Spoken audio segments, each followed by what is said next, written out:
नमस्कार, मी दीप्ती आपलं स्वागत करते आपल्या यूट्यूब चॅनलमध्ये। आषाढ महिन्यातील पौर्णिमेला गुरुपौर्णिमा देखील म्हणतात। याच दिवशी व्यास पूजा करण्याचा दिवस आहे। महर्षी व्यासांनी महाभारतासारखा अलौकिक व सर्वात श्रेष्ठ ग्रंथ लिहिला। महाभारत हे सामान्य माणसाला धर्मशास्त्र, नीतिशास्त्र, व्यवहारशास्त्र तसेच मानसशास्त्राचा देखील ओळख करून देतो।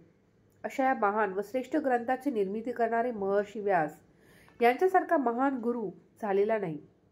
त्यांच्या श्रेष्ठत्वाचा पूजा करण्याचा हा गुरुपौर्णिमेचा दिवस आपण व्यास पौर्णिमा देखील म्हणून ओळखतो। गुरु शिष्याला ज्ञानाचे अमृत पाजून घडवत असतो। अशा या गुरुची प्रार्थना करण्याचा हा दिवस। गुरु म्हणजे मार्गदर्शन आणि पौर्णिमा म्हणजे प्रकाश। गुरुकडून मिळालेल्या ज्ञानाने जीवन प्रकाशमय होते।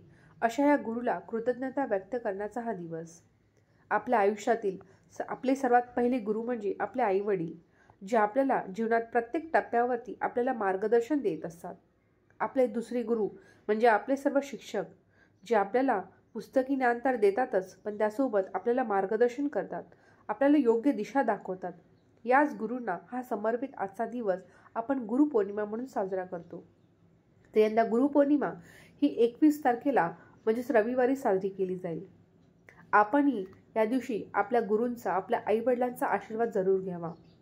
आजचा व्हिडिओ तुम्हाला कसा वाटला कमेंट सेक्शनमध्ये नक्की कळवा। पुढच्या व्हिडिओमध्ये भेटूया एका नवीन विषयावरती। तोपर्यंत धन्यवाद।